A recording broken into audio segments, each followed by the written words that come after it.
Bannerghatta Jigani surrounding ಯಾರಾದರೂ ಒಂದು proper BMRD ಏಕಹತ layout ನೋಡ್ತಾ ಇದ್ರೆ ಈ ಲೇಔಟ್ ಅಲ್ಲಿ ನಿಮಗೆ ಡೈರೆಕ್ಟ್ ಓನರ್ ಕಡೆಯಿಂದ ಒಂದು ಸೈಟ್ ಸೇಲಿಗೆ ಬಂದಿದೆ. ಡೈರೆಕ್ಟ್ ಓನರ್ ನಮ್ಮ ಜೊತೆಗೆ ಇರೋದು. ಈ ಲೇಔಟ್ ಅಲ್ಲಿ ಏನು ಸೈಟ್ ನೋಡ್ತಾ ಇದ್ರೆ ಕಂಪ್ಲೀಟ್ ಆಗಿ ಡೆವಲಪ್ಮೆಂಟ್ ಆಗಿರುವಂತ ಲೇಔಟ್ ಆಗಿರುತ್ತೆ. ಸುತ್ತಮುತ್ತ ಕಂಪ್ಲೀಟ್ ಆಗಿ ನೋಡ್ತಾ ಇದ್ರೆ ಎಲ್ಲ ಮನೆಗಳೇ ಆಗಿರುವಂತದ್ದು. ಯಾವುದೇ ತರ ಬ್ರೋಕರೇಜ್ ಇರಲ್ಲ. ನಿಮ್ ಡೈರೆಕ್ಟ್ ಓನರ್ ಕಡೆಯಿಂದಾನೇ ಈ ಸೈಟ್ಗಳು ಸಿಗ್ತಾ ಇರೋದು. ಸರ್ ನಿಮ್ ಸೈಟ್ ಬಗ್ಗೆ ಡೀಟೇಲ್ಸ್ ಎಕ್ಸ್ಪ್ಲೇನ್ ಮಾಡಿ. ಸರ್ ನಮಗೆ ಆಕ್ಚುಲಿ ಈ ಲೇಔಟ್ ಅಲ್ಲಿ 3 ಸೈಟ್ ಇದೆ.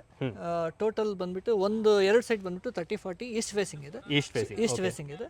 ಇನ್ನೊಂದು 20-30 ಅದು ಈಸ್ಟ್ ಫೇಸಿಂಗ್ ಇದೆ. ಈ ಲೇಔಟ್ ಅಲ್ಲಿ ಅಮ್ಯುನಿಟೀಸ್ ಬಗ್ಗೆ ಮಾತಾಡೋದಾದ್ರೆ ನಿಮಗೆ ಗೇಟೆಡ್ ಕಮ್ಯುನಿಟಿಲಿ ಬರ್ತಾ ಇರುವಂತ ಲೇಔಟ್ ಆಗಿರುತ್ತೆ. ಸೊ ಲೇಔಟ್ ಅಲ್ಲಿ ನಿಮಗೆ ಆಲ್ಮೋಸ್ಟ್ 25 ಮನೆಗಳು ಬಂದಿರುತ್ತೆ. ನೋಡ್ತಾ ಇದ್ದೀರಾ ಸುತ್ತಲೂ ನಿಮ್ಗೆ ಎಲ್ಲ ಮನೆಯೇ ಕಾಣಿಸ್ತಾ ಇರುವಂತದ್ದು.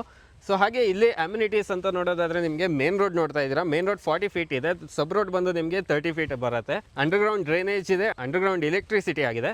ಸೊ ಸ್ಟ್ರೀಟ್ ಲೈಟ್ ಎಲ್ಲ ಕಂಪ್ಲೀಟ್ ಆಗಿರುವಂತದ್ದು. ಸರ್ ಏನು ಪ್ರೈಸ್ ಕೋಟ್ ಮಾಡ್ತಾ ಇದ್ದೀರಾ ಇಲ್ಲಿ? ಸರ್ ಈ 3 ಸೈಟು ನಾನೇ ಓನರು, ನಾನೇ ಡೈರೆಕ್ಟ್ ಓನರು.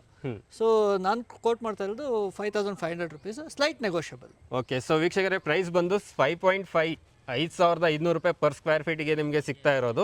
ಸ್ಲೈಟ್ಲಿ ನೆಗೋಷಿಯಬಲ್ ಕೂಡ ಆಗುತ್ತೆ. ಯಾವುದೇ ತರ ಬ್ರೋಕರೇಜ್ ಇರಲ್ಲ. ನಿಮ್ಗೆ ಡೈರೆಕ್ಟ್ ಓನರ್ ಕಡೆಯಿಂದಾನೇ ಈ ಸೈಟ್ಗಳು ಸಿಗ್ತಾ ಇರೋದು. ಇನ್ನೂ ಏನಾದರೂ ನಿಮಗೆ ಡೌಟ್ಸ್ ಇದ್ರೆ ಡಿಸ್ಪ್ಲೇ ಮೇಲೆ ನಂಬರ್ ಕೊಟ್ಟಿರ್ತೀವಿ, ಅಲ್ಲಿಂದ ಡೈರೆಕ್ಟ್ ಆಗಿ ಕಾಂಟ್ಯಾಕ್ಟ್ ಮಾಡಿ ಈ ಸೈಟ್ನ ಬಗ್ಗೆ ಮಾಹಿತಿ ತಗೊಳ್ಳಿ. ಈ ಸೈಟ್ನ ನಿಮ್ದು ಹಾಕ್ಸ್ಕೊಡಿ. ಧನ್ಯವಾದಗಳು.